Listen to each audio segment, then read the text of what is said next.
Estamos de volta e agora a gente vai falar sobre um dos temas queridinhos dos investidores, os fundos imobiliários. E como existe uma forte relação entre a queda de juros e os fundos imobiliários, no atual cenário econômico de juros baixos, esses fundos se encontram entre os investimentos mais beneficiados. Então, aqui no estúdio, para conduzir esse bate-papo sobre o tema, temos a nossa dupla da Invest Smart, Walter Fogolin, Head de Produtos, e Felipe Nascimento, Head de Equipe Macro. Também estamos aqui online com Luiz Felipe Araújo, gestor do 20 Instrumentos Financeiros da 20 Partners, e também Giancarlo Gentiluomo, responsável pela distribuição de fundos imobiliários na XP Investimentos. Também temos Marcos Baroni, analista CNPI, especialista em fundos imobiliários da Suno Research. Sejam todos muito bem-vindos, como vocês estão? Obrigado. Ótimo. Obrigado participar do painel com vocês aqui. Que bom. Walter, Felipe, explorem bastante esses feras. Bom, boa tarde, pessoal. Boa tarde, Luiz Felipe, Giancarlo, Baroni. Boa tarde para vocês. Obrigado pelo tempo de vocês, por estarem aqui com a gente nesse momento, e um assunto que tem ganhado cada vez mais relevância no mercado. Acho que dentro das carteiras, de maneira geral, os investidores têm entendido a importância da diversificação, desse tipo de instrumento como forma de diversificação. Mas antes de começar com as perguntas, eu gostaria que cada um falasse um pouquinho sobre a sua casa, sua atuação, enfim, para que a gente possa iniciar. E aí eu vou fazer a sequência aqui da tela, Luiz Felipe, Giancarlo e depois o Baroni, tá bom? Beleza. Obrigado, pessoal, primeiro aí pela participação, pelo convite, prazer estar aqui com vocês. Falando um pouco da 20 aqui, da nossa atuação, acho que no painel aqui ficamos como gestores, né, de fundos imobiliários. Então, hoje a 20 aqui em fundos imobiliários tem mais de 4 bi sob gestão. A gente está presente nas principais verticais aqui do segmento. Temos um fundo relevante no segmento de shopping, um de logística, um de escritório, e o fundo de fundos, que aqui no caso sou eu que fico à frente do fundo. Então vai ser um prazer aqui a gente estar contribuindo para explicar um pouco melhor sobre o produto, falar um pouco de perspectivas, etc., com essas duas feras aí também, o Gian e o Baroni. Boa tarde, pessoal. Primeiramente, obrigado aqui pelo convite, é um prazer, uma satisfação poder estar com vocês aqui. Eu respondo pelo time de distribuição e produtos de fundos imobiliários aqui na XP. Passei por diversas áreas antes de chegar aqui, já fiz ao longo da carreira gestão de fundos, análise de fundos imobiliários. Estou nessa seara aqui, acho que desde 2015, mais ou menos, e espero poder contribuir aqui nessa conversa com grandes feras e deixar super à vontade também Luiz Felipe Baroni, por favor, me interromper ou me corrigir se eventualmente acharem necessário. O line-up aqui está muito bom. Bom, obrigado também aí pelo convite. Prazer participar junto aí com o Luiz, com o Gian. São grandes parceiros, grandes amigos aí que fazem um excelente trabalho nessa indústria de fundos imobiliários que caiu no gosto do brasileiro, né? Acho que o brasileiro descobriu o fundo imobiliário. A gente já trabalhava com isso desde lá de trás. A gente comecei a investir uma década aí para trás. E a gente viu toda essa evolução da indústria, mas eu ainda acredito que tem uma verdadeira estrada, aí, uma avenida imensa para a gente percorrer.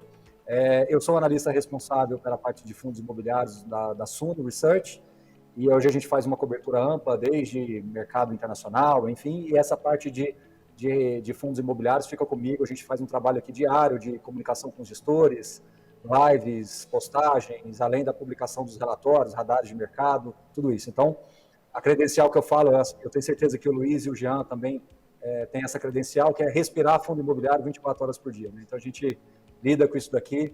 Eu acho que vamos contribuir bastante para o evento, e obrigado pelo time aí da Invest Smart estar presente em 2021 com vocês.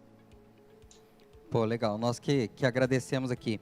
Vamos começar com o beabá, tá? Eu acho que é sempre muito importante, principalmente no mercado como o mercado brasileiro, que está em desenvolvimento, né?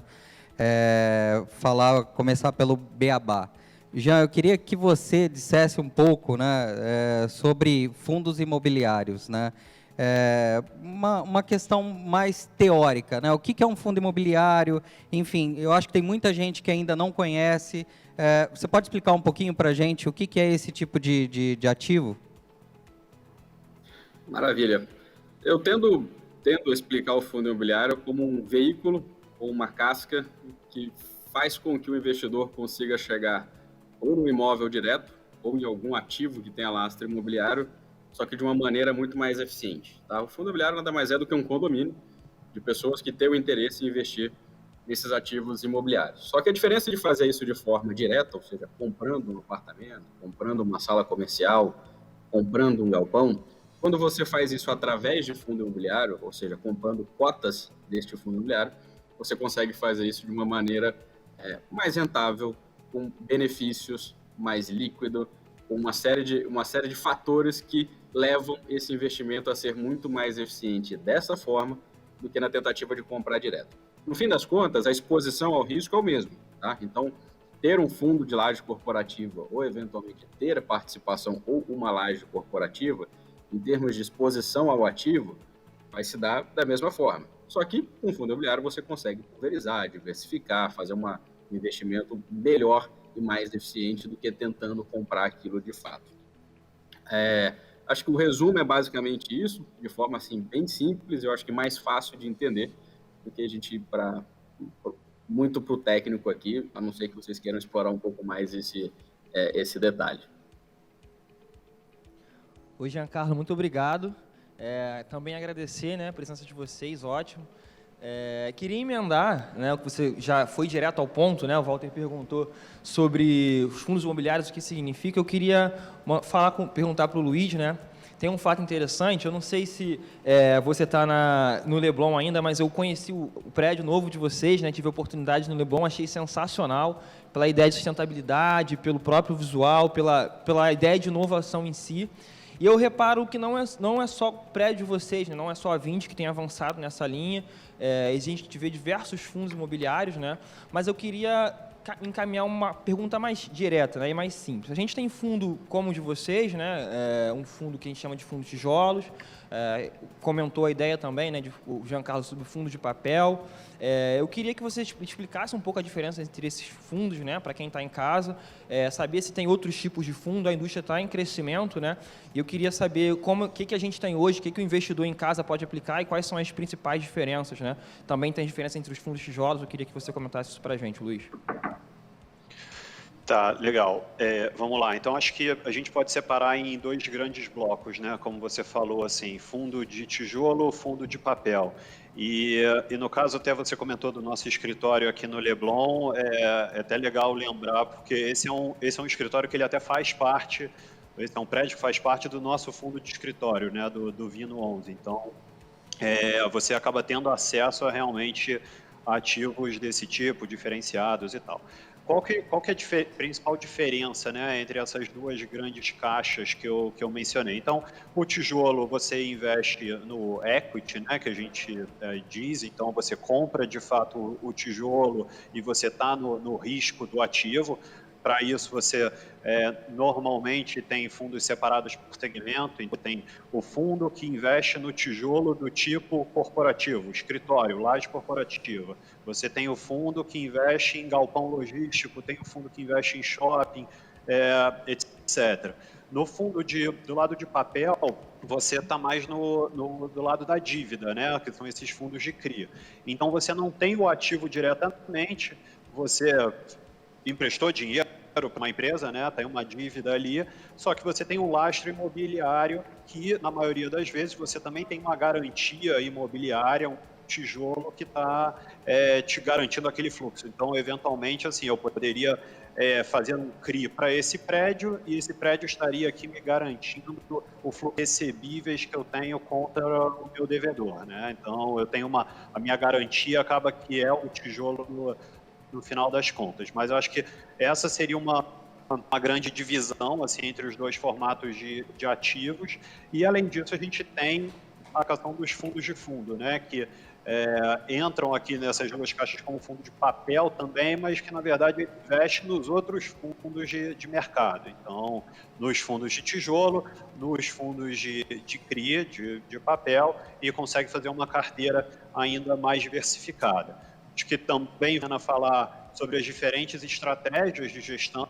Então, você tem fundos monoativos e fundos multiativos, tá? Aqui na parte de tijolo, então que investem em um só ativo ou um portfólio de ativos, e também você vai ter os fundos que são ativa, que você tem ali gerindo a carteira, pode ter compra e venda de imóveis, é uma carteira mais dinâmica com o tempo, e uma gestão passiva, que basicamente você tem um portfólio de imóveis ou um imóvel apenas, e o gestor está ali só para fazer a administração daquele imóvel. É uma carteira que no tempo não deve ter mudanças. Entendi, Felipe. Bom, muito obrigado. Então, de forma geral, deu para entender, né, que a gente tem duas grandes classes, né, tijolos e papel, e daí a gente começa a diversificar, né, vamos ter vários tipos de ativos, igual você comentou, monoativos, fundos de fundos, que eu nem sabia, agora eu descobri que são papéis, considerados papéis. Mas, Baroni, emendando essa pergunta, quando a gente quando a gente está lá, né, quando o investidor vem conversar com a gente, que ele quer entender mais sobre os fundos imobiliários, normalmente eles perguntam assim, o que eu devo acompanhar? Qual é o indicador que eu olho dos fundos imobiliários, né? E a gente tem muito a questão do dividend yield, né? Dele observar o quanto o fundo está rendendo, dele observar em relação à cota. Eu queria saber de você, o que conta para os fundos imobiliários? São o dividend yields ou a gente deve considerar outros indicadores? Como é isso? Você vê outros indicadores quando você está pesquisando? Eu sempre recebo seus e-mails, né? Até é bom comentar que todo dia de manhã eu estou lá, aí chega o e-mail da Suna, eu adoro. Eu queria comentar quais indicadores vocês observam, quais indicadores vocês diriam para o investidor que está em casa observar também. Tá, legal. Primeiro, obrigado aí pela pergunta. Vamos tentar assim. Por que as pessoas perguntam isso? Acho que é o primeiro ponto, né? As pessoas perguntam isso porque a grande maioria vem do mercado de renda fixa ou vem do mercado de ações. No mercado de renda fixa, as pessoas inevitavelmente são taxeiras, né? Ela quer saber quanto está pagando, a taxa, né? E a pessoa que vem do mercado de renda variável de ações, ela está querendo ver o quê? Ela está querendo ver uma matriz de múltiplos de indicadores para que ela possa, então, tomar uma decisão de investimentos. Só que o mercado de fundos imobiliários, ele se desenvolve de uma maneira diferente. A análise do fundo imobiliário, ela não é matricial, ela é transversal. Isso quer dizer o quê na prática? Quer dizer que você tem que estabelecer um relacionamento com o fundo. É um namoro mesmo. Então, você vai começar a se aproximar do fundo, vai começar a ler os relatórios, vai começar a entender a proposta daquele gestor, vai começar a entender se aquele gestor consegue realmente dialogar e passar para você aquelas informações que realmente você gostaria, transparência, governança, se você se sente confortável com aquele tipo de ativo, com aquele tipo de locatário, com aquele tipo de região que o fundo está exposto. E veja, essa construção vai desdobrando no quê? Aí sim você começa a olhar alguma coisa mais parametrizada. Aí você começa a olhar o dividend yield, sim. Você começa a olhar o valor patrimonial, o tão conhecido PVP, sim. Você olha quanto aquele fundo está negociando por metro quadrado, você olha qual é o valor por metro quadrado que aquele locatário paga, né? Então, vamos imaginar um galpão que está sendo ocupado por uma empresa, qual é o valor por metro quadrado que aquele locatário paga? A partir daí, você começa a estabelecer se aquele valor está justo ou não. Numa eventual vacância, vai ser fácil colocar aquele ativo de novo ou não, por um preço que você entende que seja razoável ou não. E essa construção do conhecimento talvez seja a parte mais dolorosa no começo para o pequeno investidor. Por quê? Porque ele está acostumado, como eu disse, quer saber quanto está pagando. Porque o brasileiro, até pouco tempo atrás, né, a gente não pode esquecer que há 3, 4 anos atrás a taxa de juros era 14,25 no Brasil. O cara simplesmente ele entrava num site do banco dele, via qual era o fundo lá de renda fixa pagando mais e aplicava e pronto. Ele não tinha uma diligência, um estudo, um aprofundamento. Então, a mensagem que eu quero dar para te responder de maneira muito objetiva é que a análise de um fundo imobiliário ela é matricial e ela se constrói através de uma relação de confiança entre você e o gestor. E aí me dá espaço para justamente explicar o porquê que eu faço lives, por que eu trago sempre gestores no meu canal, por que eu gosto de fazer eventos, né? Agora a gente está nessa questão da pandemia, mas eventos presenciais que eu fiz vários, onde eu levo os gestores, porque eu falo que um dos meus trabalhos, aqui, um dos meus papéis, é encurtar a distância entre o investidor e o gestor, porque quando essa distância é encurtada, você investe de uma maneira muito mais consciente. O dividend yield, né, a taxa, ela se torna secundária na decisão. Pô, perfeito, Baroni, obrigado. Seguindo até uma linha do que o Baroni comentou agora, a respeito de Selic, há 3, 4 anos atrás, enfim, as pessoas têm ainda o CDI como um benchmark, né? Acho que todo mundo olha o CDI e fala assim, meu fundo multimercado, enfim, qualquer outra classe, deu 150, 180 do CDI e tal. E eu vejo que, no caso do fundo imobiliário, eu entenderia o benchmark como o IFIX, né?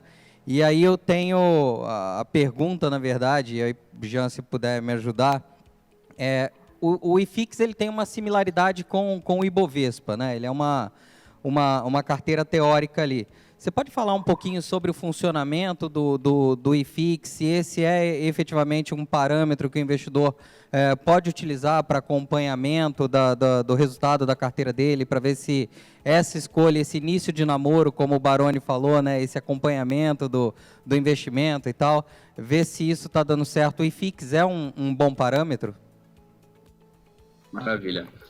Com certeza, o IFIX ele é um índice, né? Eu acho que é o índice que a gente mais usa de fundos imobiliários hoje em dia, um apanhado entre os fundos mais líquidos e mais negociados, que serve como referência para você medir se o seu fundo ou o seu gestor está performando bem.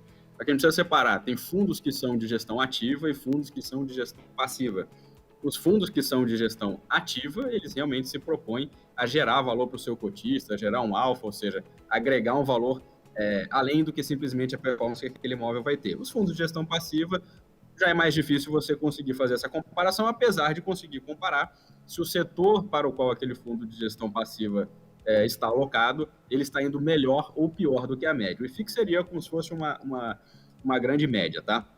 Mas acho que puxando um pouco o gancho aqui do que você mencionou, em termos aqui do Baroni mencionou também, do que a população está acostumada com renda fixa, com juro alto, e que o benchmark para a gente acompanhar fundo imobiliário seria o IFIX, mas é importante a gente saber também que a taxa de juros impacta o todo, tá? E vai impactar o IFIX e vai impactar também os fundos imobiliários que a gente está alocado. Então, essa é uma variável que impacta todos os ativos de risco, não só dos fundos imobiliários.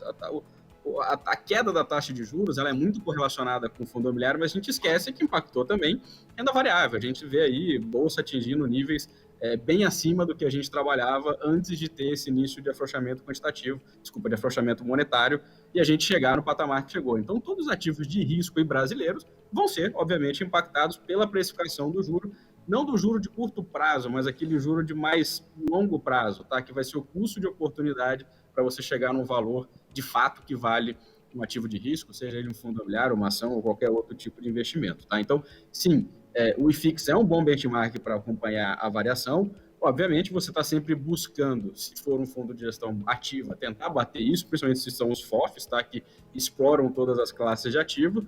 Mas, de qualquer forma, em fundo imobiliário, você busca, sim, ter um investimento atrativo vis-à-vis ao que se tem aqui de custo de oportunidade na mesa, que nada mais vai ser do que a taxa de juros de prazo equivalente, né? E como o fundo imobiliário é um negócio bem longo, a gente trabalha com o juro longo aqui como referência. Mas, de fato, se o seu fundo performa acima do IFIX, você está conseguindo ter uma carteira que vai melhor do que a média. O IFIX ele é muito ponderado por liquidez, pesa bastante hoje em dia, não só no IFIX, mas em vários outros índices, fundos de CRI que estão ganhando muita relevância.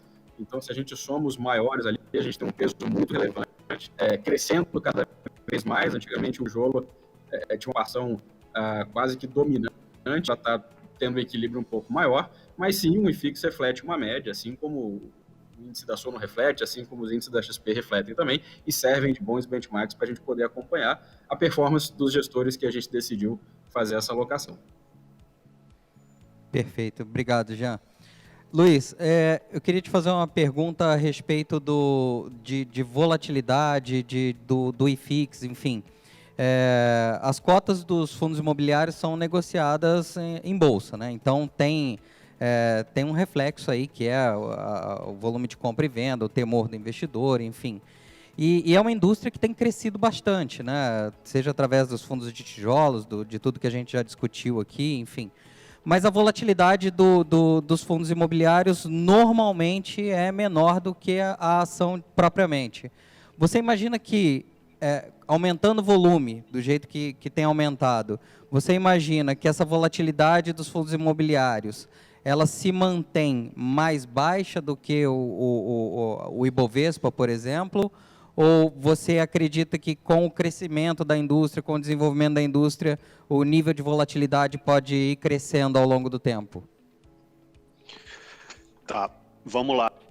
Eu acho que aqui tem dois aspectos. Primeiro, com relação assim, ao amadurecimento da indústria, tá? Assim, até a gente viu agora em dezembro o início da vento, né, com a possibilidade de empréstimo, de cota de FI, etc. A gente deve esperar que com o tempo também comecem a entrar derivativos para esse mercado, etc. Eu acho que isso tudo, o crescimento aumenta a volatilidade, aumenta a liquidez e, como consequência, você acaba trazendo um pouco mais de volatilidade para o mercado. Agora, eu acho que você, comparado com o Ibovespa, né, comparado com o mercado de ações, você deveria ter uma volatilidade aqui nesse mercado de fundos imobiliários, até porque uma componente muito importante do fundo imobiliário é a distribuição de rendimentos, né? Então, isso reduz o duration, né, que a gente chama o prazo médio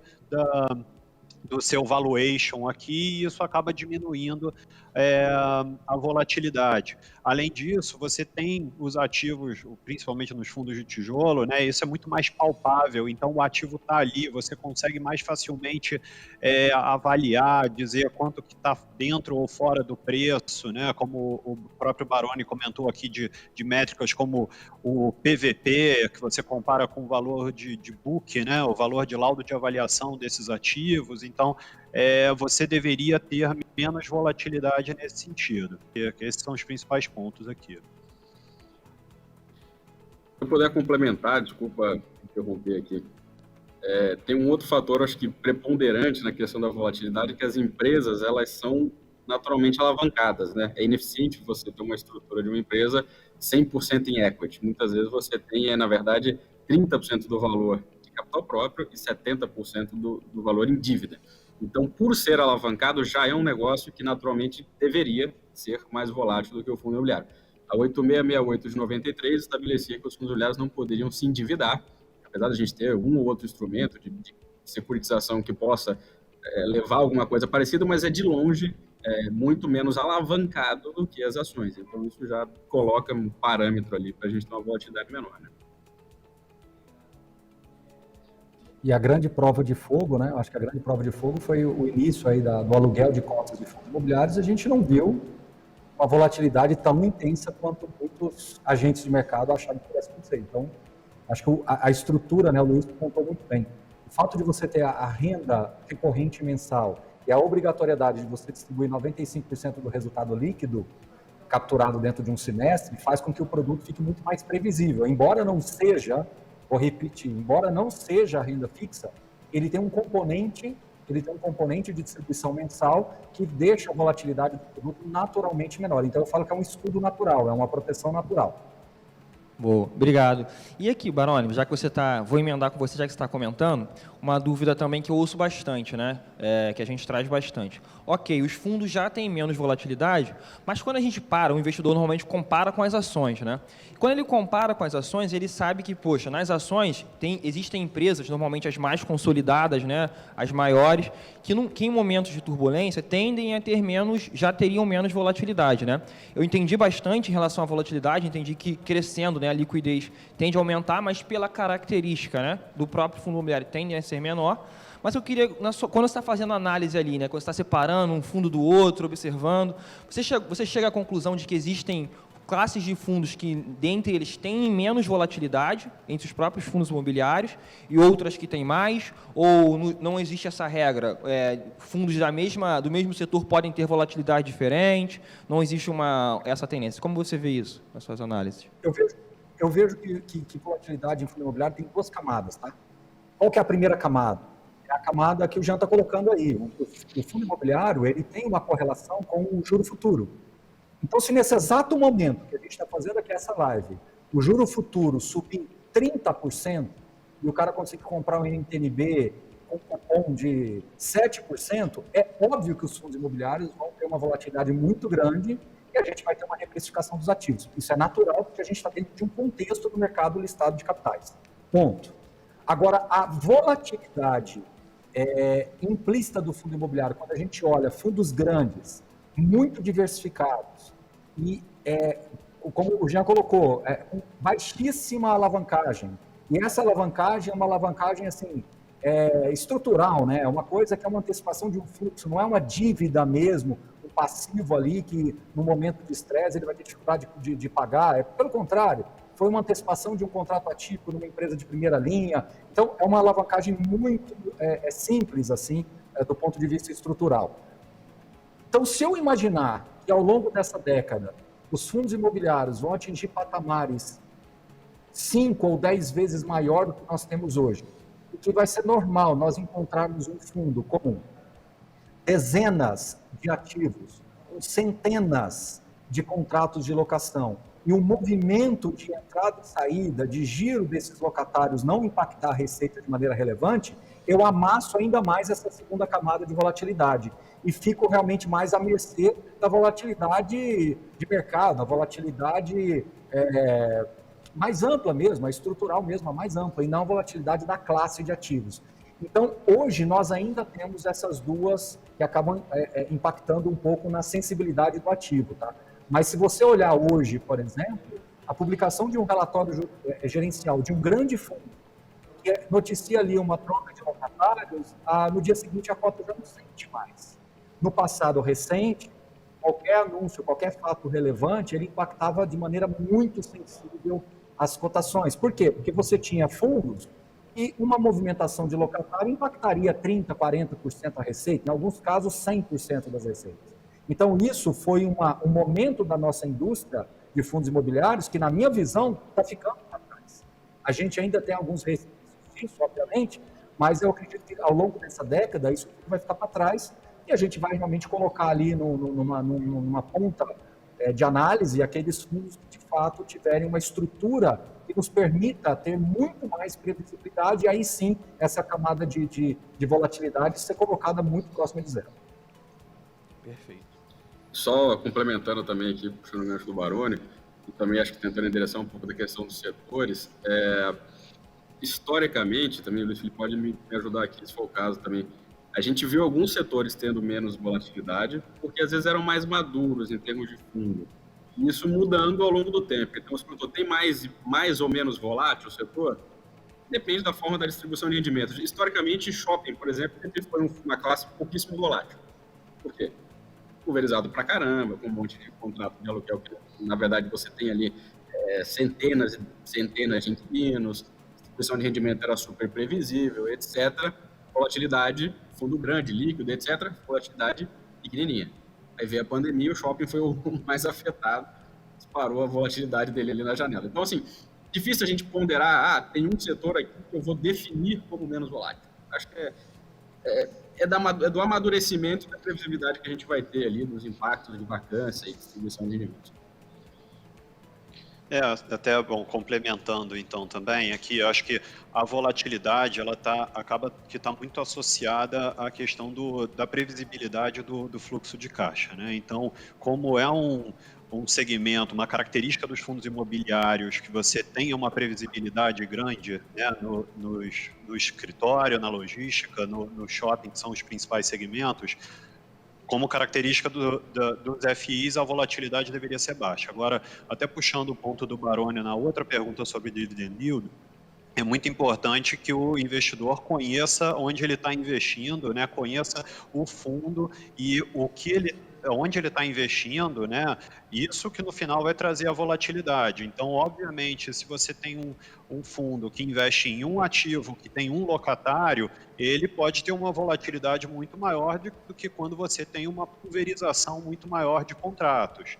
Além disso, os segmentos podem passar por momentos de mais volatilidade. O Jean comentou de shopping, que todo mundo via shopping como uma coisa super previsível. O resultado do shopping, ele oscila muito pouco, a ocupação dos shoppings são sempre altíssimas, e a gente passou por um momento que 100% dos shoppings do Brasil ficaram vazios. Eu acho que ninguém conseguia imaginar isso.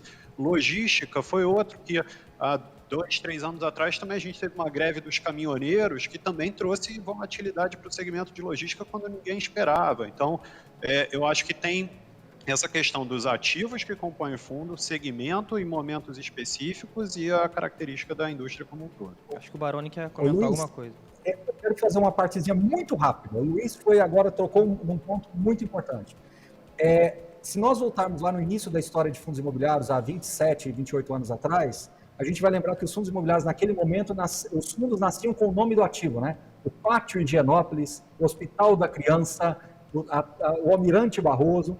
E aí depois, ali na década, eu diria 2006, 7, 8, né? A gente começou a ver os fundos temáticos. Então você tinha o fundo de shopping daquela determinada casa, o fundo de logística daquela determinada casa. E o que o Luiz colocou agora é o que eu acredito para o futuro da indústria de fundos imobiliários. Você vai ter duas grandes classes. O fundo de properties, o fundo de real estate, o fundo imobiliário de renda, onde ele vai ter ali dentro vários setores e subsetores, justamente para mitigar ainda mais a volatilidade. E você vai ter o outro fundo de ativos financeiros, onde você vai poder, por exemplo, direcionar mais para CRIs ou mais para outros fundos listados, tentando capturar essas assimetrias dentro dos ativos líquidos. Então, se eu pudesse definir a regra dos fundos imobiliários, né, daqui o modelo, melhor dizendo, de fundos imobiliários ao longo desses próximos 10 anos, eu acho que a gente vai ter duas grandes cascas para a gente reduzir ainda mais esse risco de estar dentro de um shopping center e, de repente, eu tenho um problema, estar dentro de logístico e, de repente, ter um problema. Eu tenho real estate, eu tenho uma casca muito mais sólida que me permite ter dentro do fundo a capacidade de tomar decisões conforme o viés do mercado. E aí sim, eu vou ter os verdadeiros hedge funds imobiliários. Tomara que eu tenha razão e a gente fecha essa década, pelo menos, com alguma coisa dessa natureza, quem sabe. Muito obrigado. Vamos chegar lá. Ajudar a chegar lá. Tá. Mudar um pouquinho só, né? Acho que todos já comentaram, mas eu queria perguntar sobre o lastro, né? Porque é sempre a dúvida de quem... ok. Eu comentei com o Felipe, né? Quando eu estive na 20, estavam fazendo o fundo imobiliário deles, né? Achei interessantíssima a ideia. Por exemplo, quando a gente olha o próprio caso da InvestSmart, né? Nós mudamos de escritório agora, nós estamos na Almirante Barroso 81, que é um fundo imobiliário, o Almi 11. Então, eu olho para o escritório, né? Vejo a televisão sendo posta, vejo a recepção de todo mundo com afinco, cada detalhe. Eu falo assim, pô, isso aqui existe. Esse escritório aqui eu estou vendo, sei que eu vou vir tomar um café de manhã e vou fazer uma reunião à noite. Então, me traz para mim, né? Eu imagino para o investidor também, uma certa segurança. Mas os fundos de papéis, vocês comentaram que não é tão palpável assim, né? E é uma classe grande, né? Inclusive responsável pelos fundos de fundos. Mas como funciona o lastro, que eu queria saber? Vocês comentaram que tem lastro, né? Mas eu quero saber como é a segurança. Acho que tem uma pergunta interessante, né? Como é feito esse lastro? Se é obrigatório, todo fundo tem que ter lastro ou não? E as condições, de forma geral, eu queria que comentasse para mim, para o Felipe, né? Mas como tem ficado legal, se o Felipe quiser comentar, o Giancarlo e o Baroni também, acho que é a melhor forma, é a melhor resposta. Tá, legal. Deixa eu começar aqui, depois o Jean e o Baroni complementam. Então, só primeiro fazendo aqui um parênteses, né? Que eu tinha comentado sobre as classes de ativo aqui de tijolo e papel, só para ficar claro, assim, não é que o FOF, o fundo de fundos, ele seja um fundo de dívida, né? Aqui a diferença, a gente fala tijolo e não tijolo, né? E acaba que fica convencionado como se o não tijolo fosse papel, mas é uma estratégia diferente do CRI. O CRI, então assim, ele é um instrumento de dívida e você está fazendo uma antecipação de recebíveis imobiliários de uma companhia. Então, o lastro, ele é imobiliário, ele tem que ser... Existe, por exemplo, o CRA, mais o que é agrário, só que o CRA ele não entra num FI, né? Então, assim, para ser um FI, para estar enquadrado na legislação, ter os rendimentos isentos para o investidor, etc., ele precisa ser imobiliário. Com relação ao perfil, à garantia, ao segmento do CRI, etc., isso vai de caso a caso. Da mesma forma que você tem fundos de crédito, tipo renda fixa, que são mais high grade ou mais high yield, com garantia ou só garantia corporativa, etc., isso você também tem nos fundos imobiliários. Tá? Então, assim, de novo, é muito importante que o investidor olhe o que ele está comprando. Então, olhe os relatórios de gestão dos fundos para saber como que é composta a carteira. Em geral, esses fundos de CRI ele tem uma carteira bastante pulverizada, tá? de papéis de CRIs, então entre 20, 40, 60 papéis diferentes, que traz uma diversificação, pulveriza, diminui risco, mas é importante você entender, se você está comprando um fundo que investe principalmente em loteamento, por exemplo, que você vai ter um risco de desenvolvimento, o lastro é um terreno, mas às vezes o valor da dívida assume que você vai desenvolver ali, que você vai conseguir vender mais para frente, etc.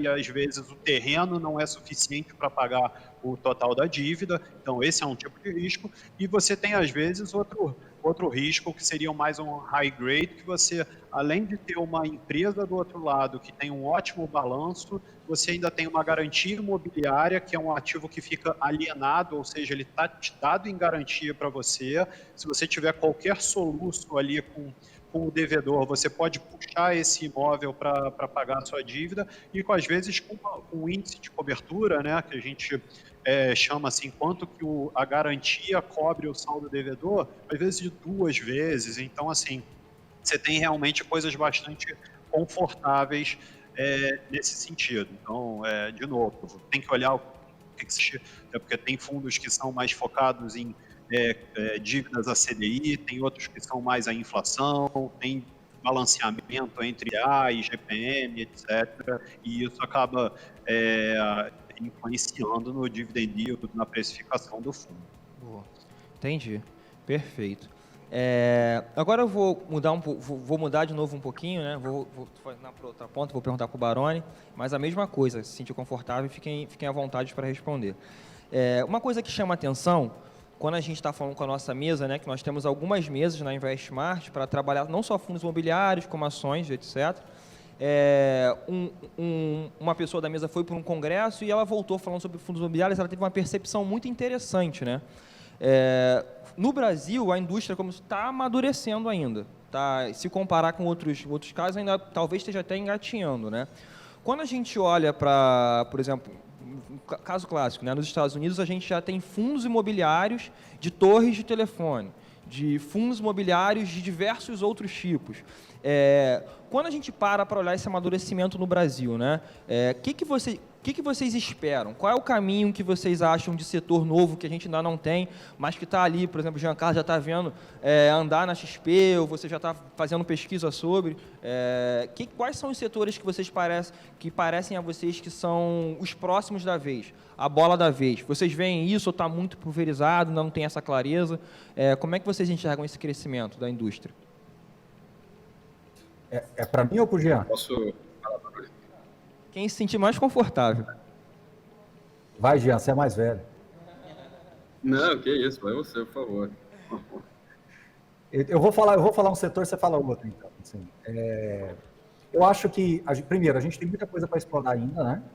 A quantidade se a gente pegar o PL hoje dos fundos imobiliários listados, a gente está falando de um PL de 100 e poucos bilhões, numa indústria imobiliária trilionária, né? Então a gente tem muita coisa ainda para avançar. Então a gente não esgotou os galpões, a gente não esgotou laje, a gente não esgotou dívida e por aí vai, né?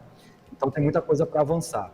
Eu diria que o setor que chamou mais atenção aí nos últimos 1 ano e meio, 2, é o setor agro, né? Eu acho que ele veio realmente para ficar. Ainda não é uma exposição assim, muito direta ao agro do ponto de vista de lavoura mesmo, de safra, mas já é um pé no setor agro, né? Bom, eu tenho outros setores, mas para não fazer, eu posso fazer um bate-bola aí com o Jean, para não queimar todos aí. Jean, pode ir lá, vai lá. Acho que tem bastante, aqui não vai ficar sobreposição, não.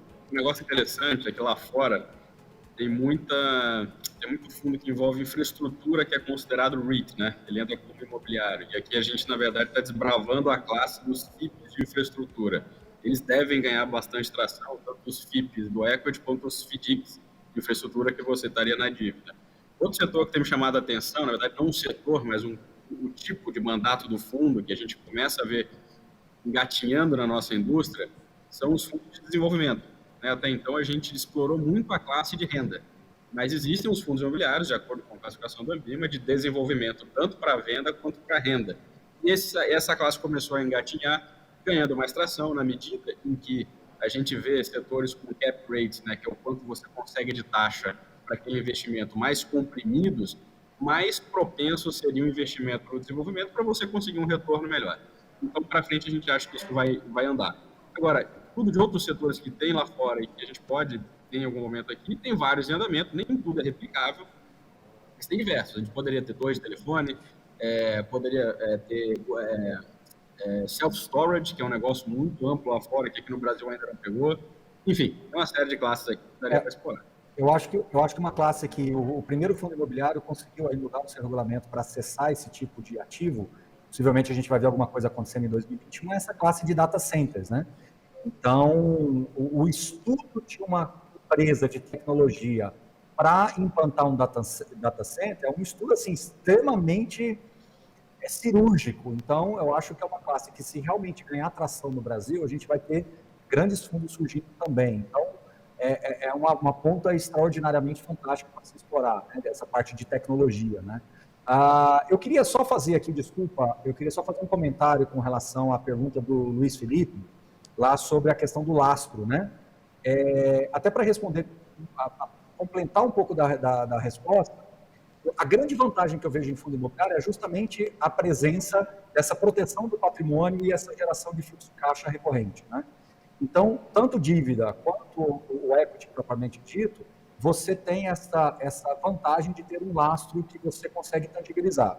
Mesmo sendo um fundo de CRI, a grande parte, mas assim, a esmagadora parte das operações, elas são originadas através de um lastro. Então, me dê chance de voltar 30 segundos aqui.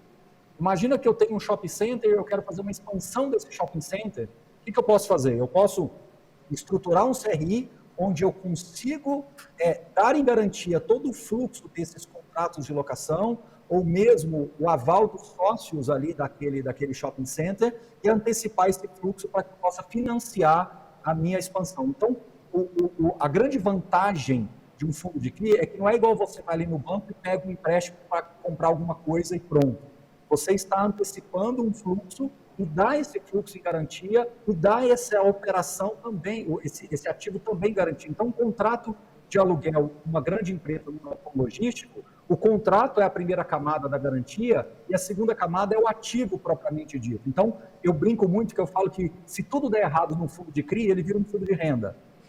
Entendeu? Então, é por isso que é apaixonante trabalhar com fundo imobiliário, porque mesmo que você pense num cenário assim, muito desafiador, no final das contas você tem lastro.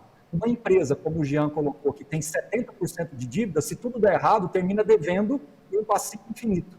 E o fundo imobiliário não. No final das contas, se tudo der errado, você tem ainda um tijolo ali bem localizado, se tudo der errado, você tem um terreno bem localizado e por aí vai. E para concluir a minha participação com relação a essa questão das áreas, tá? Um segmento que eu acredito muito que veio para ficar é esse segmento de renda urbana, que é o imóvel que está lá na rua, onde o terreno tem mais valor do que a própria edificação. Esse sim, se tudo der errado, você tem um terreno muito bem localizado, que você pode vender para uma incorporadora, você pode permutar. Esse é um imóvel que foi pouco explorado no Brasil até hoje, que eu acho que tem uma avenida, assim, uma highway para ser explorado.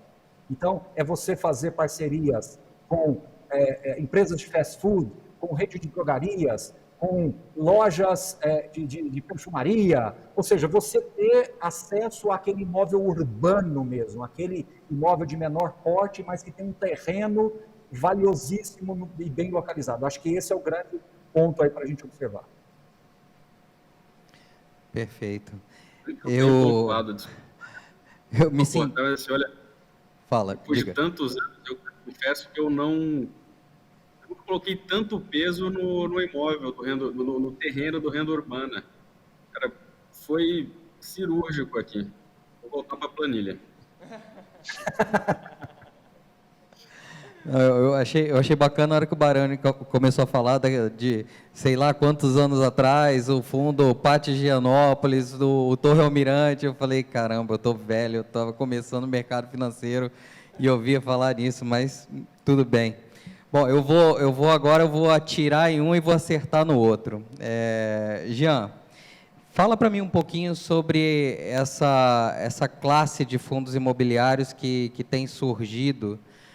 Pelo menos assim, eu tenho visto um movimento mais recente, que são os FOFs, né? Que é o caso do Luiz Felipe aí. Eu vejo já há muito tempo isso na indústria de fundos multimercados, enfim, isso era sempre muito mais comum, mas é um tipo de fundo imobiliário que tem ganhado cada vez mais espaço também. A concepção de vocês hoje sobre essa indústria vai continuar se desenvolvendo, enfim, vai continuar evoluindo?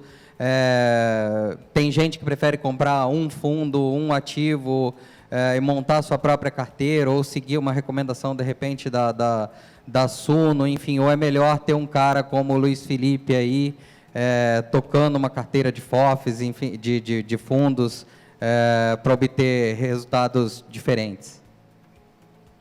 Bom, eu sei que o Luiz Felipe vai complementar, eu sou suspeito para falar. Eu comecei, na verdade, na indústria de fundo imobiliário fazendo gestão de um FOF em 2015, né, quando os preços estavam muito amassados, o Brasil passava um período muito difícil, a gente conseguiu comprar, naquela época a indústria ainda era muito monoativa e indústria de gestão passiva, né, na fundo imobiliário, a gente comprou muito prédio, de fato, através de fundo imobiliário com preços muito baixos. Posso dar exemplo do FVBI, que depois acabou tendo capital fechado, por R$12 mil o metro quadrado a gente pagou e ele foi fechado por 30.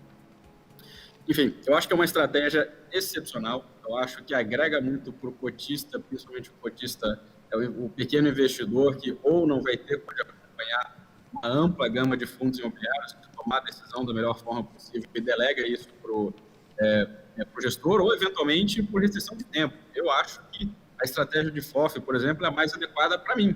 Sou profissional do mercado porque, infelizmente ou felizmente, eu não consigo ficar o dia inteiro acompanhando aqui movimentação de tela, saber exatamente o que teve de variação de preço, acompanhar todos os detalhes dessa indústria, como quem está trabalhando 100% do seu dia com isso, que é o caso do Luiz Felipe. Em termos de desenvolvimento da indústria, na minha opinião, os FOFs vão ficar cada vez mais livres, os mandatos mais amplos, eles vão talvez ser a semente que vai levar para o Baroni falou, de grandes hedge funds, de se desprender um pouco de só cota de fundo imobiliário e ter mandatos um pouco mais flexíveis. A gente já vê bastante fundo de fundos trabalhando com recebíveis ali dentro, uma pitadinha de fundo de desenvolvimento. Enfim, ele pode se transformar como uma estratégia mesmo de abraçar toda a indústria imobiliária de real estate para extrair o máximo de suco possível. A gente viu até um parecer recentemente numa consulta que a gente fez favorável na CVM, né, para os FOFs poderem também trabalhar vendidos e não ficarem restritos só à posição comprada, então também podem explorar as assimetrias e distorções. Enfim, eu sou fã da estratégia, acho que agrega muito o cotista e que essa indústria vai continuar se consolidando e se desenvolvendo, expandindo ali as fronteiras. Tá? Bom, eu complementando também, sou mais ainda, Jean, para falar. E eu também, apesar de respirar isso daqui, também, Luiz Felipe, na física, também investi em FOF do que em imóveis diretamente, em FIamente, por causa de tempo, etc. Eu acho que até assim, quando a gente olha para um FOF, apesar dele ser FOF, o melhor paralelo que a gente tem nos outros mercados é com o FIA, talvez, e não com o FOF de fundos de equities, porque no final o FIA ele investe em ações de outras companhias, né? Se você quiser montar a sua carteira de ações na física direto, você tem todas as informações disponíveis, as mesmas que o gestor também tem disponível, você também pode ir lá fazer a sua carteira, comentas que tem carteiras recomendadas que você pode seguir, etc. Agora, você poder ter um gestor profissional que respira isso sempre no tempo, que no caso do 20, por exemplo, né, a gente tem a presença na ponta, né, a gente tem fundo de logística, a gente tem fundo de escritório de shopping, a gente tem esse curso de mercado, a gente sabe o que está acontecendo, uns 35 imóveis na carteira, assim, é o perfil do investidor. Obviamente vai ter gente que vai, não quero pagar taxa, eu quero investir diretamente. Agora, vai ter investidor que eu prefiro delegar isso a um gestor profissional, que eu acredito que ele consiga gerar o alfa, né, que a gente tanto diz, ele consegue gerar um retorno adicional aqui para mim, porque ele respira isso, ele sabe o momento de repente, vou aumentar uma exposição a shopping aqui, vou diminuir logística, agora o que logística andou muito, eu vou vender um pouco de logística, vou fazer um pouco mais de escritório, ou stock picking ali, né, dentro do segmento de escritório, o que eu acho que está valendo mais a pena comprar, seja pelo metro quadrado, seja a região onde o fundo está, etc.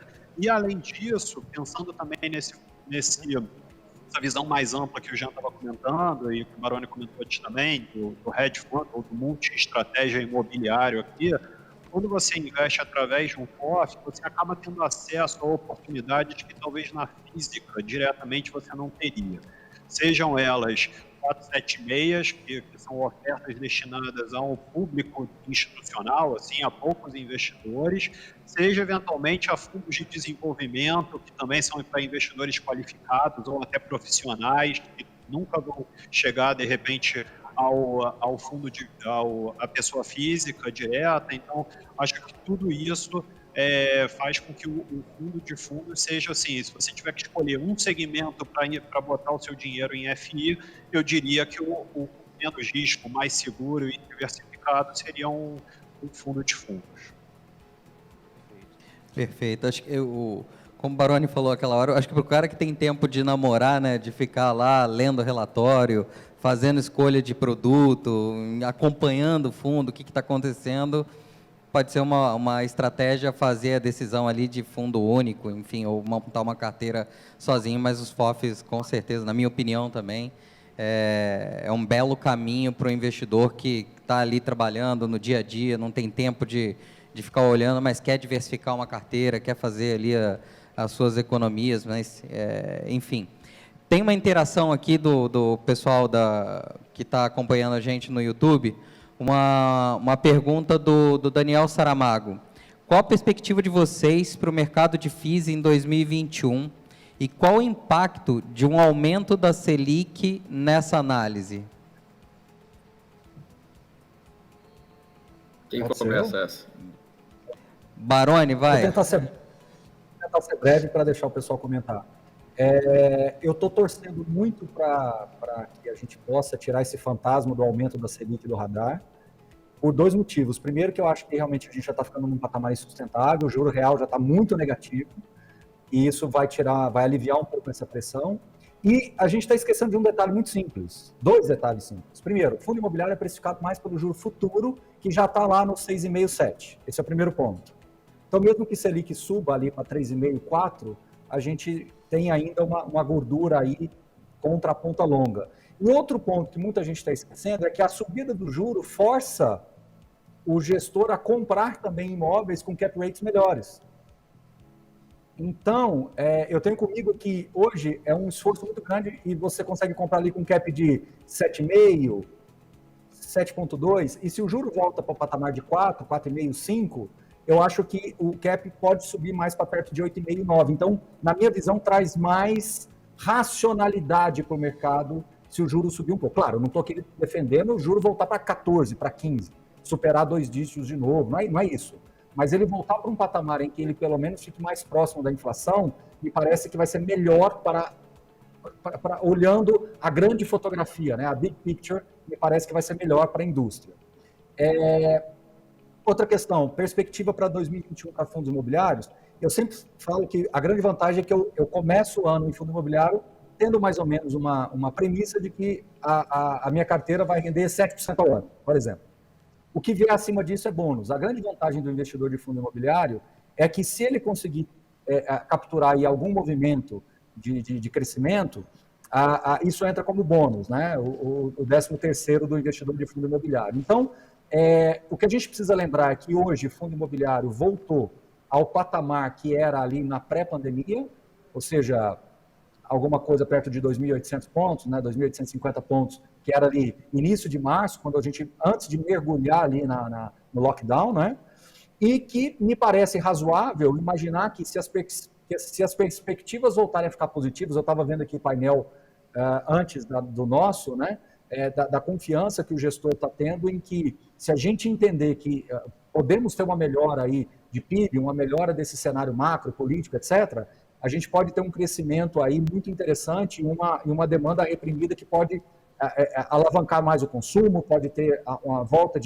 do planejamento das empresas em expandirem as suas operações. Então, tudo isso pode voltar para o preço de novo e aí a gente ter um aumento marginal aí a partir do segundo semestre. Então, eu não estou aqui fazendo uma previsão, mas se eu tiver que dar uma previsão, acho que os fundos imobiliários continuam na média entregando um yield de 7%, e a gente teria racionalmente o potencial aí de 5%, 10% no IFIX. Então, me parece razoável trabalhar com uma projeção dessa. Uma projeção, não estou aqui cravando e nem lacrando o número, mas me parece razoável pensar nisso. Acho que o Baroni definiu bem.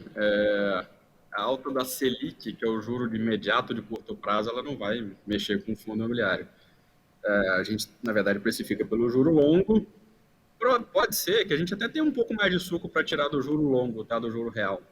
Então, mesmo com o cenário de Selic subindo, talvez tenha um pouquinho mais de avanço aqui em fundos imobiliários pela compressão de taxa lá do juro real.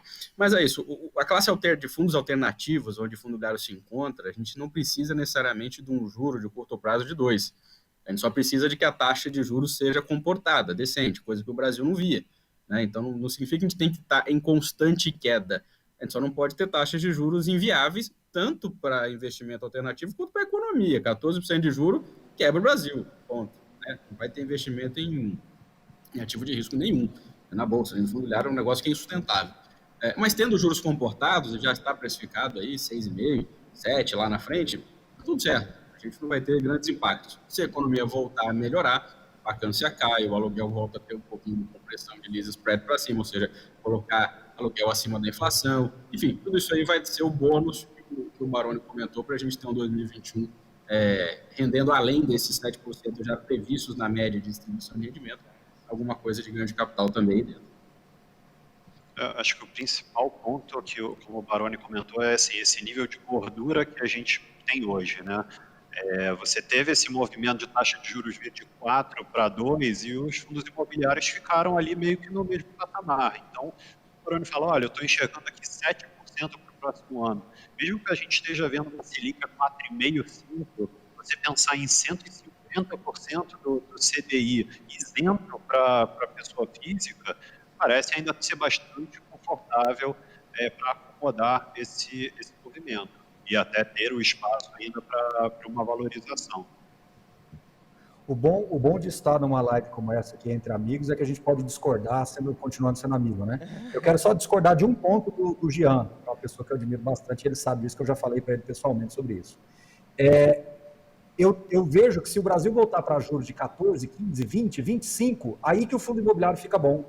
Porque todo mundo vai correr para o ativo real e vai entender que o lastro real tem um valor, como ele falou, vai quebrar todo mundo, mas o meu ativo, o meu tijolo vai valer muito. Então, por isso que a gente tem que lembrar sempre desse viés imobiliário na hora de fazer esse investimento aqui. Tá? Que a gente está dentro de um contexto, dentro de uma normalidade das oscilações, mas num cenário de extremo estresse, o ativo real ele ganha valor. Claro que no primeiro momento você tem uma desindexação total, ninguém consegue repassar a inflação, ninguém consegue fazer nada, mas depois que as coisas voltam para o eixo, o ativo imobiliário ele tende a ter um valor implícito muito alto. Então, por isso que eu falo que o fundo imobiliário, ele no final do dia, ele é um grande hedge. Se tudo der errado, você se agarra num tijolo bem estruturado, que aquilo ali vai valer muita coisa no final. Entendeu? Não é monetário. Perfeito, entendi. Eu queria complementar essa pergunta, né, porque está sendo, eu acho que 2021 a gente tem um cenário interessante de Brasil, né, que a gente nunca viu antes. A gente estava falando, imagina só, a gente conversando aqui, 2020, falando assim, juros real negativo no Brasil. Acho que se eu tivesse falado isso em 2019 ou 2020 no início, acho que seria difícil alguém concordar com isso, né? Mas e essa é a realidade, a gente está vivendo juros real negativo. E aí a pergunta do nosso, que veio do YouTube, né, é muito interessante, eu queria complementar, só que eu queria fazer ela de uma forma mais direta, tá? Eu queria ouvir de vocês. Quando a gente fala de juros subir, o Baroni botou um medo, né? Vou até bater aqui, ó, estou com a mesa do lado, falou de juros 14, 17, se subir, acho que não vai chegar a isso, né? Mas caso, indiferente para onde pare, a gente sabe que os juros longos já subiu, né? Quando a gente olha, os juros longos que importa já subiu. Os juros curtos, né? O Banco Central tirou o for in the guidance, que até o Bruno Ora, numa outra live, fez um comentário interessante, que é como se o Banco Central tivesse falado, ó, vou dar um spoiler, que no futuro os juros vai subir. A gente não sabe mais quanto. Tá, isso tudo a gente conversou, eu entendi bem. Mas o que eu queria entender, eu acho que quem está em casa também pode ser a dúvida. Tem diferentes setores, tem fundo papel, como a gente entendeu, tem fundo tijolo, dentro do fundo tijolo tem outros fundos. Acho que dentro do fundo papel, cada dívida pode ser uma dívida também, né? E os juros subindo, existe um dos dois segmentos que tende a andar mais, por exemplo, papel tende a andar mais do que o tijolo, porque o papel pode ter CDI mais alguma coisa na carteira, e o tijolo está com o aluguel contratado lá, né? Por exemplo, e se o juro subir, ele pode inclusive comprometer o aluguel, ou não, isso não faz sentido, também depende, é caso a caso. Eu queria, de uma forma mais direta, nessa linha, né? Juros subindo, a gente não sabe até quando, né? Qual dos ativos é mais empurrado pelos juros? É o tijolo, é o papel ou é indiferente entre os dois? Posso começar essa? Ó, a pergunta linda, pergunta, assim, tecnicamente fantástica. Num primeiro momento, quem se beneficia é o fundo de papel. Você pode ver que os fundos de papel estão negociando com ágio de 30%, 40%. Por quê? Porque a inflação está subindo, perspectiva de juros subindo, então quem está carregado em CDI começa a melhorar também o ânimo. Quem tem inflação aí, GPM, alguma coisa, está com um acumulado de 20%, e PCA tem muita coisa aí que está meio grávido aí, que deve começar a aparecer agora, então fica lindo. Mas isso não dura. Isso pode ter esse espasmo, mas a gente tem que torcer para que a gente acomode isso de novo e comece a voltar essa inflação e que o juro, de novo, pare nesses 5%, 6%. Então, eu falo que o fundo de papel, que é a dívida, ele foi feito para funcionar num cenário relativamente comum. Assim, pode ter um espasmo aqui, outro ali, mas você não suporta 20%, 30% de inflação todo ano repassando para o devedor lá. Então, é muito bonito nesse curto prazo, mas tomara que isso já comece a arrefecer a partir do segundo semestre. Não quero falar muito, porque os meninos aí conhecem bem de mesa de operação também, vão dar uma aula disso aí. Vai lá. Eu acho que é isso, assim, a gente no curto prazo vai ter, tem poucos fundos que são CDI+, tá? De cabeça aqui me veio 2, 3 aqui, o resto é muito mais inflação. A gente acaba vendo que ainda há uma precificação dos fundos imobiliários com base em variáveis de curto prazo, tá? Então esses fundos de CDI+, acabaram sofrendo, em muitos casos, com o CDI a 2, coisa que não deveria ter acontecido se o prêmio de risco dele fosse mantido no mesmo lugar. Então, pode ser que no curto prazo ele tenha um rebound. E aí, é muito mais o fato deles estarem no preço, talvez, que não deveria ter caído e voltar para o normal, do que necessariamente algo que, olha, vai beneficiar e favorecer no médio prazo esse tipo de fundo. Então, acho que é mais ou menos por aí mesmo. Mas, Jean, teve fundo de inflação que bateu 80% de ágio. Eu nunca tinha visto isso em toda essa história minha de acompanhar o fundo imobiliário, porque o GPM foi para 25, ele começou a pagar 2, 3 reais por cota, chegou a negociar com 80% de ágio. Então, esse é o tipo de coisa que não se sustenta durante muito tempo. Por isso que eu falo, o risco de crédito, né, Luiz, ele aumenta muito quando você começa a ter esse nível de comportamento de juros e inflação dentro de um fundo de recebível, né? Porque uma coisa é você renegociar um contrato de aluguel, né?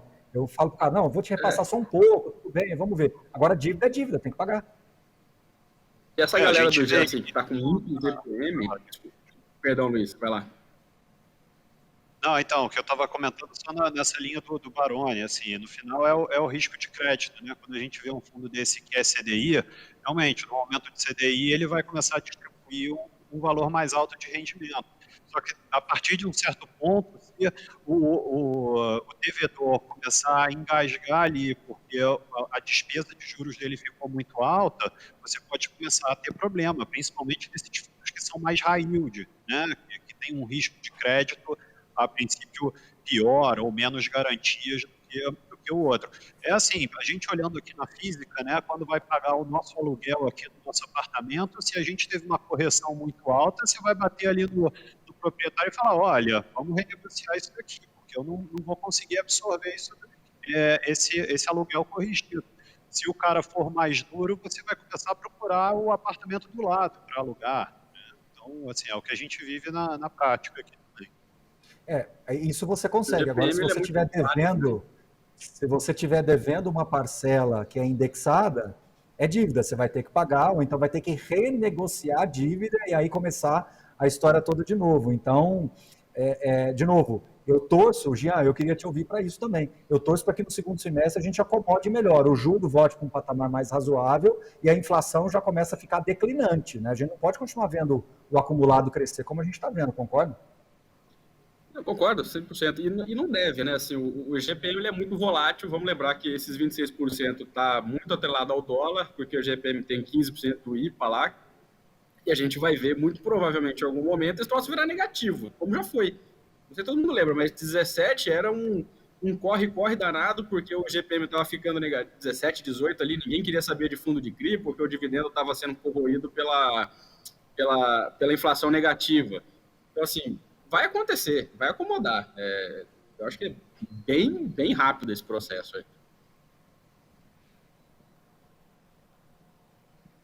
Perfeito.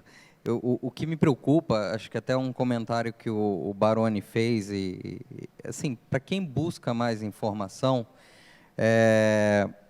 ele entende efetivamente, e aí eu estou falando do investidor, do cliente que está aqui na ponta, tá? Ele entende efetivamente que a cota valorizou. E aí quando você fala, não, porque se a taxa de juros tiver esse movimento, os imóveis podem ter um valor diferente, e aí teoricamente a cota sobe, enfim. Mas aí, esse cliente aqui na ponta, muitas vezes ele compra o fundo imobiliário pura e simplesmente pela mentalidade da distribuição do dividendo.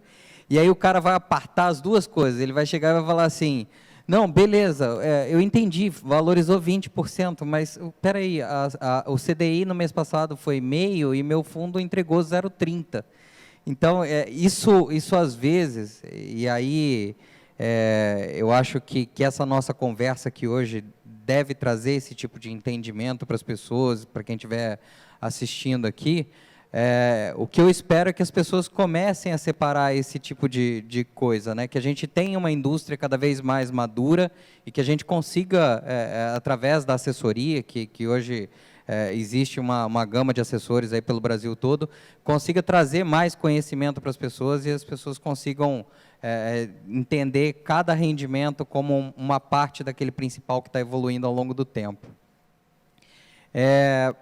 Eu queria fazer uma pergunta para o Luiz Felipe. A pergunta é basicamente sobre tributação. Assim, na indústria de fundos imobiliários, eu ainda não vi, né? Mas na indústria de letras, né? LCI, LCA, letra hipotecária, isso daí, você vai ouvindo cada vez mais que essa indústria pode, em algum momento, ser tributada. Você ouve esse tipo de discussão, você que está aí no comando de um fundo, enfim, você ouve esse tipo de discussão, esse canhão virando para a indústria de fundos imobiliários? Olha, acho que a gente passa pela mesma coisa. Anualmente tem essa discussão. Acho que até o Baroni depois pode comentar melhor. Ele, até no final do ano, a edição fez um vídeo especialmente para falar disso, né? Então, assim, anualmente a gente tem essa discussão. Até no último ano, nosso termômetro aqui de discussão nesse sentido até diz que foi até um ano mais tranquilo do que outros anos que a gente já passou. Mas, assim, acho que tem sempre essa discussão, a gente não pode deixar fora do radar.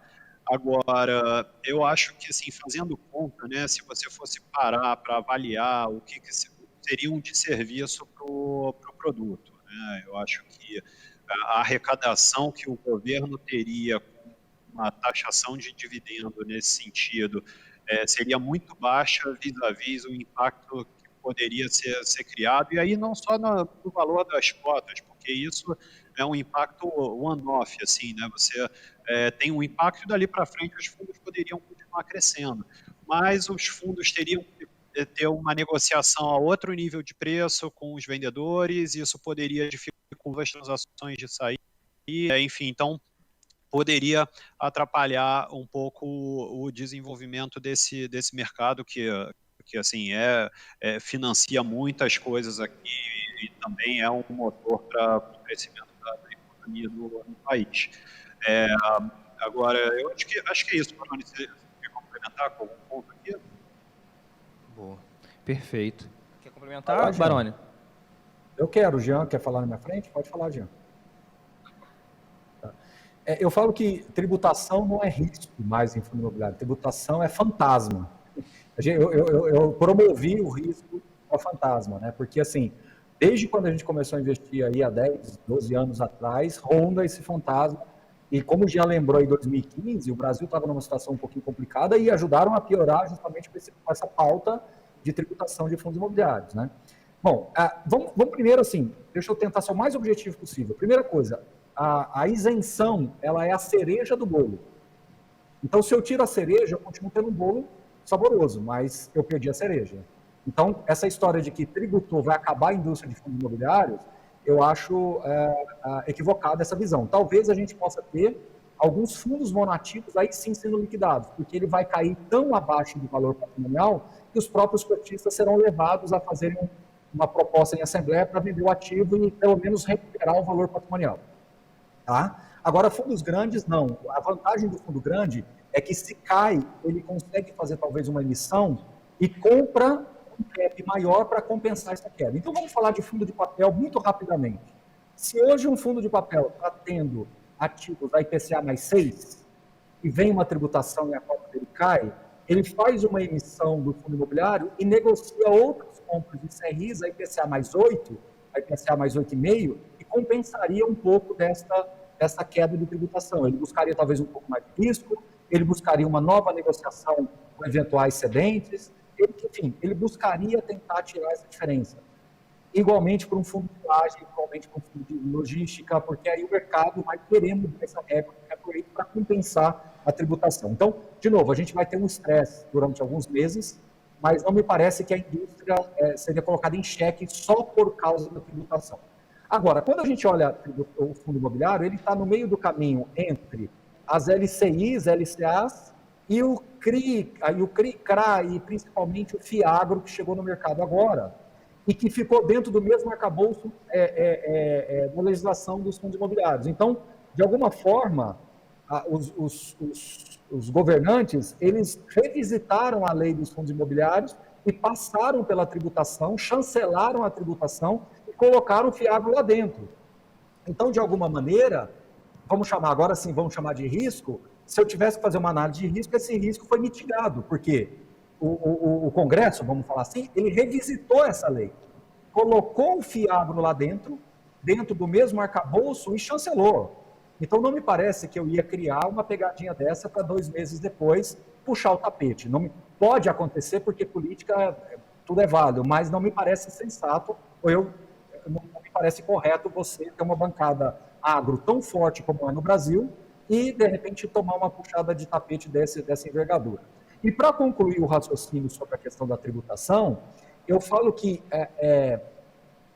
o que a gente precisa entender é que, se algum dia vier a tributação, eu não acredito que ela vai ser agressiva, ela vai ser transitória. Você talvez vai preservar um determinado estoque, igual foi feito com poupança antiga, poupança nova, e aí talvez os fundos vão ter que ser levados a fazerem novas emissões com outras estruturas, preservando uma parte de uma estrutura antiga que é isenta, e a partir do momento que você se desfizer daquelas cotas, a cota passaria a ser tributada. Então, assim, eu acho que se o assunto realmente entrar num fórum de discussão qualificado, sair só do viés político e players de mercado serem envolvidos, me parece que dá para fazer uma transição em que você respeite pelo menos as regras do jogo hoje e crie uma nova estrutura aí dentro desse viés de mudança. Tá?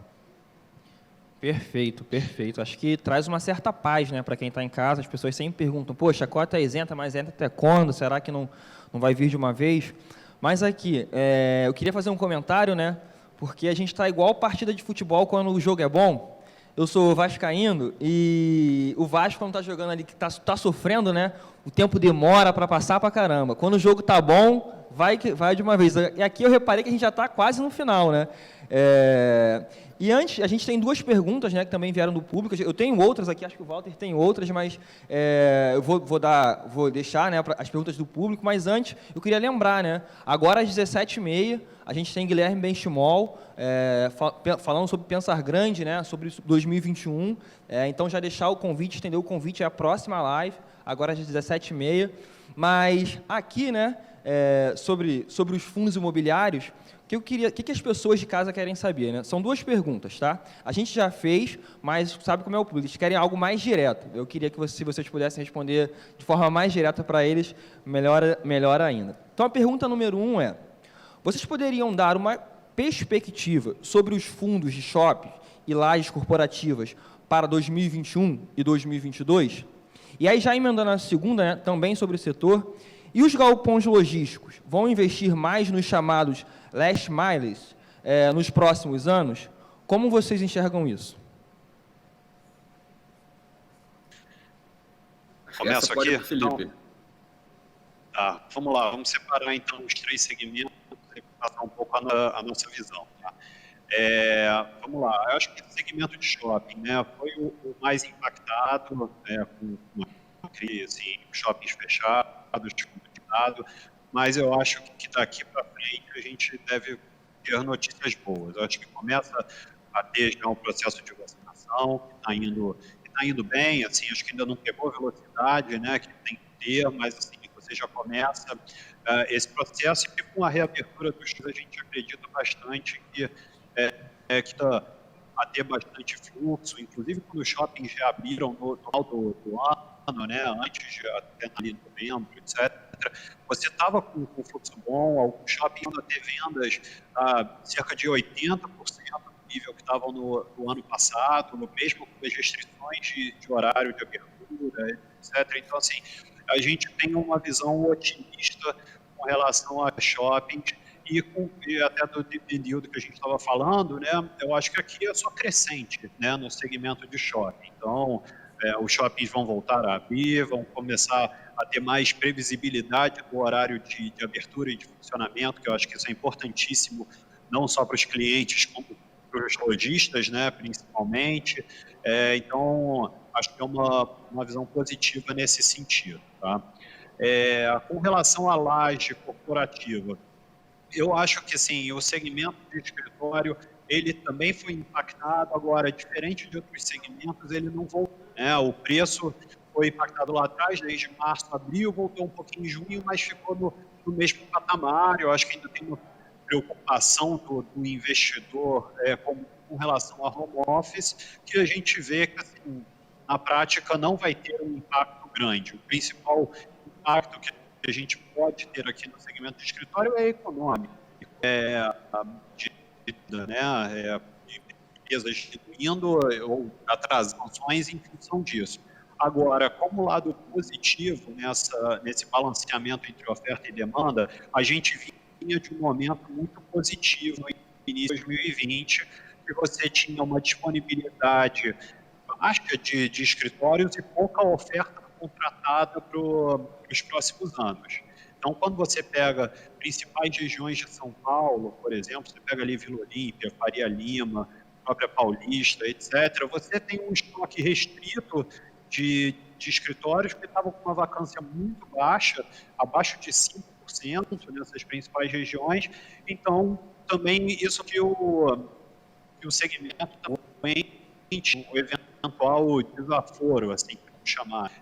Então, a gente olha os preços muito descontados no mercado de secundário aqui, né, na Bolsa, e vê uma perspectiva de médio e longo prazo, tá? De valorização dos papéis, um nível de entrega de dividendo também bastante atrativo. É a melhor das duas. Já o segmento de logística, então, para fechar, Eu acho que ele, sem dúvida, foi o campeão aí, né, do último ano entre os segmentos de tijolo. Está em expansão, você vai vendo muita demanda você pega, por exemplo, Magazine Luiza, Mercado Livre, Amazon, eles lançam muitos espaços novos desde a pandemia, então assim, você vê esse avanço grande de e-commerce e isso vai puxando todo o segmento. Com isso, como o Jean lembrou, assim, você também começa a ter muitos desenvolvimentos novos. E desenvolvimentos não necessariamente vão impactar de forma relevante a oferta diária, porque no ciclo de logística, como você desenvolve muito rápido o galpão, muitos deles já saem com o contrato de local fechado. Então, não é a área que você vai entregar e vai ter vacância, vai ficar disputando área com outros produtos. Então, o que está sendo desenvolvido é porque tem demanda. Então, assim, vai continuar crescendo. Mas quando é um segmento que, quando você olha para os preços no mercado secundário, eles já refletem mais ou menos essa realidade, essa melhor dinâmica. Eu não sei se o Baroni quer complementar, Giancarlo, acho que o pessoal de casa quer ouvir. Então, eu estou querendo deixar o Jean falar primeiro. Vai, Jean. Vamos lá. Não, o Felipe definiu muito bem. Eu acho que a gente deve ter uma normalização das condições de shopping center. Muitos já normalizaram, outros menos. Depende muito do público e do fluxo que o shopping center tinha. Conversando com gestores aqui, alguns shoppings estão em 80% do resultado pré-pandemia, tem shopping a mais de 100%. Tá?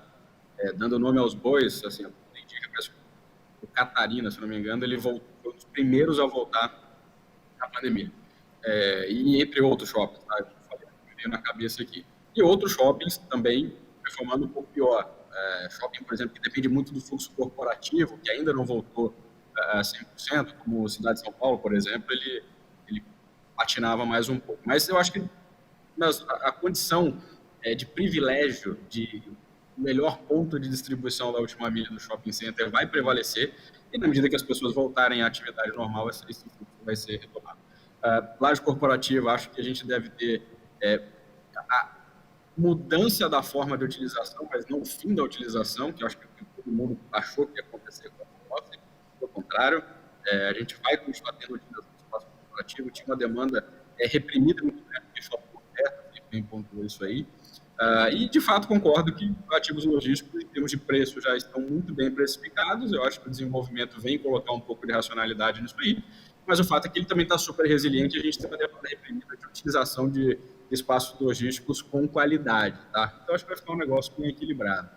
Enfim, não sei se é exatamente isso que era para responder, mas é um pouco na minha cabeça aqui daqui para frente. Bom, eu vou por um outro caminho aqui na resposta. A primeira coisa que eu quero falar é da questão da imunização, né? À medida que a gente começar a atingir patamares na população imunizada e que realmente os indicadores começarem a melhorar, você vai começar a abrir novamente o fluxo de pessoas, as pessoas vão se sentir mais encorajadas a voltar a ir num cinema, a voltar a levar seus filhos num parquinho dentro de um shopping center, a começar a ter um entretenimento de novo, agitar mais a praça de alimentação. Então, tudo isso não está no preço das cotas dos fundos imobiliários. E a gente pôde perceber no último trimestre, ou talvez no último quadrimestre do ano passado, de que bastou um respiro. Você tinha tanta demanda reprimida que você soltou todo mundo ali e as vendas, elas praticamente chegaram no ponto de 2019. A gente só não chegou no NOI, né, que é o resultado operacional, porque o fluxo no estacionamento ainda era menor, você tinha ainda algumas carências, alguns descontos, e você ainda tinha uma inadimplência acumulada que estava sendo carregada ali do fim do primeiro semestre para o início do segundo semestre. Então, você tinha alguns indicadores que ainda não tinham ido para o resultado operacional. Então, a gente entende que, num cenário de imunização ao longo desse primeiro semestre, a gente tem muita coisa ainda para capturar em shopping center, lembrando que o brasileiro essencialmente gosta disso. E a gente tem que lembrar que no cenário de juros baixos, mesmo que volte para 3, para 4, para 4,5, para 5, você tem um monte de dinheiro dentro dos grandes bancos aí aplicado a juro real negativo, que o cara está doido para abrir uma franquia, que está doido para comprar uma franquia de um cara que talvez não conseguiu suportar essa crise. Então, você tem muita gente ainda que está disposto a fazer os seus investimentos num cenário pós-pandemia. Então, tem muita gente esperando, não só o consumidor represado para consumir, mas o empreendedor que está querendo montar a sua loja de chocolate, montar sua loja de perfume, montar o seu quiosque e por aí vai. Então, isso tudo não está na conta ainda, tá?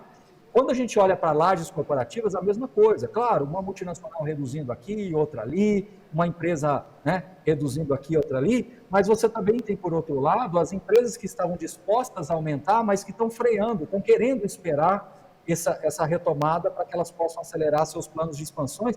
Lembrando que nem todos os setores foram atingidos, né? Nós estamos aqui diante do setor financeiro, você tem muitas gestoras, muitas empresas que estão dispostas a crescer, afinal de contas, o fundo imobiliário, né, que está sob sua gestão, está triplicando de tamanho, eles estão ampliando as suas equipes também, então tem muita coisa que está ainda represada que pode crescer. E por fim, o logístico, eu tenho aqui as dúvidas se o logístico está tão bem precificado assim, por isso que eu falei que eu ia por um outro caminho, porque a gente está desconsiderando o preço, o custo da construção.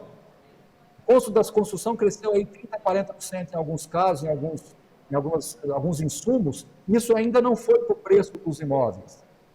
E o galpão logístico, que é onde o projeto sai da gaveta mais rápido e vira tijolo mais rápido ainda, a gente pode capturar aí, ter uma surpresa positiva desses setores logísticos. O nosso colega fez uma pergunta sobre last mile. Se eu pudesse, eu queria ter um fundo só com last mile, que é o raio 30 ali de São Paulo, principalmente, ou das principais capitais, mas nem sempre isso é possível. Hoje, nós temos desenhos mais ricos em fundos imobiliários, onde você tem uma boa parte no raio 30, uma outra parte no raio 60, uma outra parte no raio 90. Mas, obviamente, vai depender muito das condições e a capacidade desse gestor em conseguir comprar esses ativos também. Resumo da ópera, não sei se vocês perceberam, mas eu estou inclinado para o lado mais otimista, mas condicionando uma imunização eficiente, pelo menos nesse primeiro trimestre. Então, quando eu digo imunização eficiente, não é imunizar 80% da população, mas se eu imunizar uma quantidade e isso já mostrar um indicador de arrefecimento em contágio e mortes, já é suficiente para a gente destravar muita coisa. Perfeito. Agora a gente basicamente caminha para o final, né? Eu queria ouvir, para fechar, considerações de vocês basicamente sobre o fundo imobiliário. A gente começa a se preparar para sonhar grande, né? O Benchimol vai conversar com a gente, vai estar no próximo painel, mas eu queria ouvir de vocês quais são as considerações finais para quem está em casa, o que vocês considerariam sobre fundos imobiliários, para aí a gente fechar esse momento riquíssimo, né, que a gente teve. Eu acho que a interação foi boa, acho que eu mesmo aprendi muito, já vim sabendo, aprendi demais, mas eu queria que vocês fechassem com as considerações, por favor. Eu queria, antes, só agradecer pela participação de vocês também, enfim, o conteúdo passado aqui, dividir esse conhecimento com a gente, com todo mundo que está assistindo a gente nesse momento, assim, foi realmente enriquecedor. Obrigado pelo bate-papo, enfim, agora é com vocês aí. Eu agradeço também a oportunidade de acabar no final aqui, porque as perspectivas são boas, né, e que devemos ter melhor do que 2020. A indústria tem muito a se desenvolver, a gente está lá longe de chegar aí na parte que a gente tem sustentável, ótimo, versus esse estoque. Carlos, acho que parece que seu áudio não está funcionando. Giancarlo, parece que seu áudio está falhando um pouco. Se você puder repetir e falar um pouquinho mais devagar, porque a gente não entendeu daqui. Atualiza o link, por favor.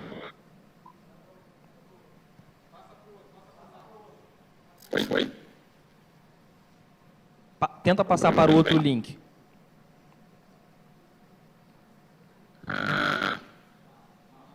Nada. Marco, Baroni, você está ouvindo? Para você está funcionando? Tenta então, enquanto o Giancarlo vai tentando caminhar, ver se para você poder considerar para a gente. A minha consideração final é o seguinte, tá? Em números muito objetivos.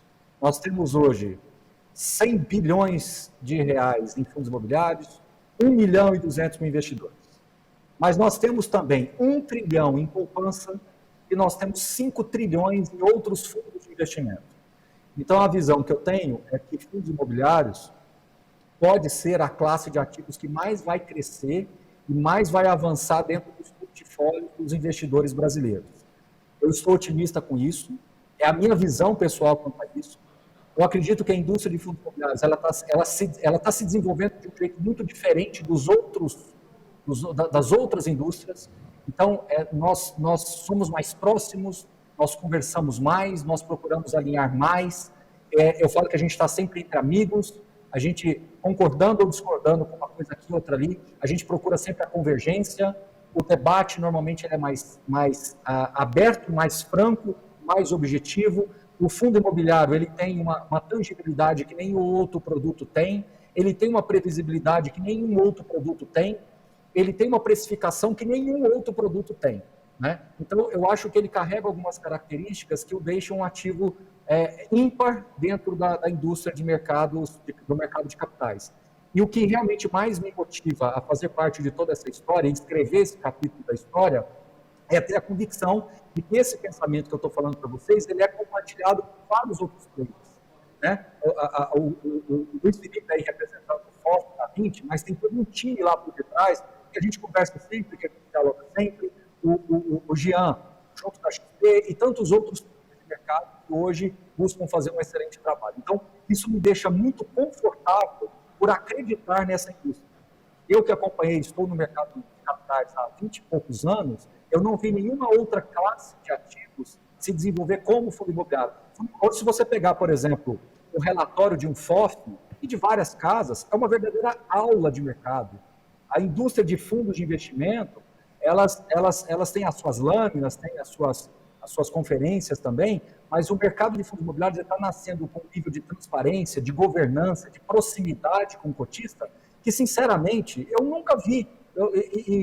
Então, isso é um prenúncio aí que a gente tem muita coisa para fazer. Eu acredito muito nesse mercado. Eu acho que quem ainda não investe deveria começar, coloca o pé, investe uma coisinha aqui, outra ali, começa a estudar os relatórios, começa a ler mais sobre o tema e, aos poucos, você vai ganhando mais confiança de que o produto deveria fazer parte da sua carteira, deveria fazer parte da sua estratégia de investimentos. Então, estou confiante que essa década vai ser a coroação dos fundos imobiliários no mercado de capitais. Ele começou a chamar a atenção de fundos de ações, de fundos multimercados, de institucionais, de fundos de pensão. Então, isso é um prenúncio assim, de que a gente tem uma década aí de ouro para fundo imobiliário. Luiz? Bom, só complementando aqui o Baroni, né, depois disso que ele falou, acho que foi perfeita a colocação. A gente também é bastante otimista aqui com o segmento e acho que tem fundos para todos os perfis de investidores diferentes. Então, se você não investe, eu acho que procure o seu assessor, procure entender um pouco melhor sobre o mercado. Gente boa como o Baroni, que tem bastante material e recorrente sobre o segmento. Os relatórios mensais dos fundos são muito bons, melhoraram demais, assim, então você consegue entender muito bem qual é a situação de cada um, quais ativas. Se você quiser dos FOFs, ainda tem uma visão mais ampla, né? Mais no sentido de qual que é a visão para cada segmento. A dica que eu deixo aqui é, tem que ir atrás, procura, também se tiver dúvida, entre em contato aqui com a gente da 20 pelo nosso RI, a gente também fica super à disposição para tirar qualquer dúvida, e aí qualquer mesmo, tá? Fica à vontade, e assim, anda para ver o que de fato está comprando. Eu acho que isso é importante, não olhe só para o deal, porque isso, acho que dos parâmetros é uma das coisas que deve ser olhada, mas no final das contas, quando você compra a cota de um fundo, você está comprando o que ele investe e a gestão. Então, é muito importante você estar por dentro disso, entender onde você está investindo, etc.